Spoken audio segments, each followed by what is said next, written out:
Hey, Michelle Cederberg here, contemplating productivity and time management, and in this case, it's my own.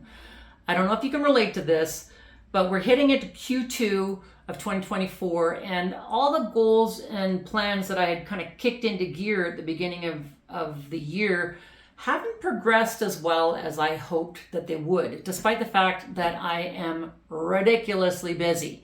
And so it caused me to take pause and ask myself, where am I giving away my time, and am I giving it away effectively?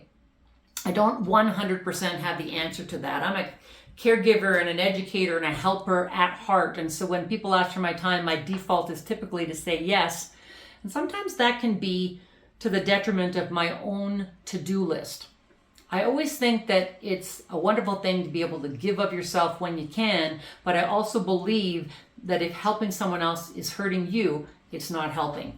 And so I have decided to use myself as a guinea pig for the month of April and potentially into May to do what I'm going to call a helping hiatus. And I can't even tell you how hard it is for me to say that I'm not going to say yes to anybody who asks for my help through the month of April. I'm sorry. If you're already on my schedule, I'll keep you there. But I need to practice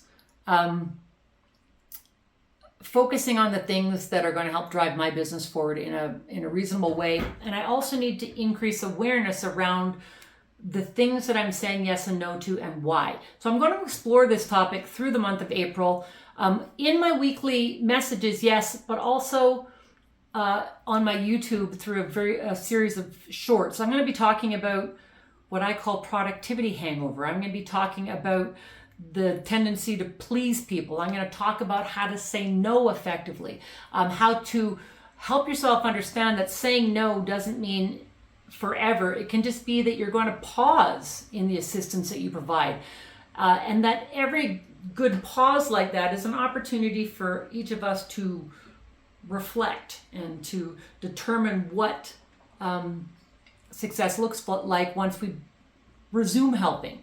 So there's all sorts of fun in this for me, but there's also a little bit of guilt because I am, as I said, a caregiver at heart. So I'm hoping that you will understand if I say no, if you ask me for my time.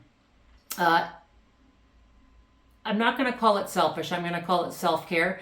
And if any of you want to join me on this journey, then let me know, because I don't think that we should feel guilty for prioritizing our own needs.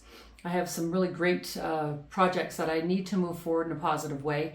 And after 5 years of service on my association's national board, including as national president and past president and some busy roles, I think it's okay for me to take a little bit of break from service and focus a little bit on myself. And so for the month of April, I am doing that, calling it a helping hiatus. Still feels awful for me to say that, but I'm going to work on why that is and get back to you with some of the learnings. If you're interested in joining, come along. Until next time, I'm Michelle Cederberg, reminding you that in order to ignite high performance, sometimes we need to step back and reassess what success looks like for us in all the things that we're doing. My to-do lists are freaking endless, and I'm not going to get through them unless I prioritize them. So let's see how this goes. Helping hiatus has now been deployed.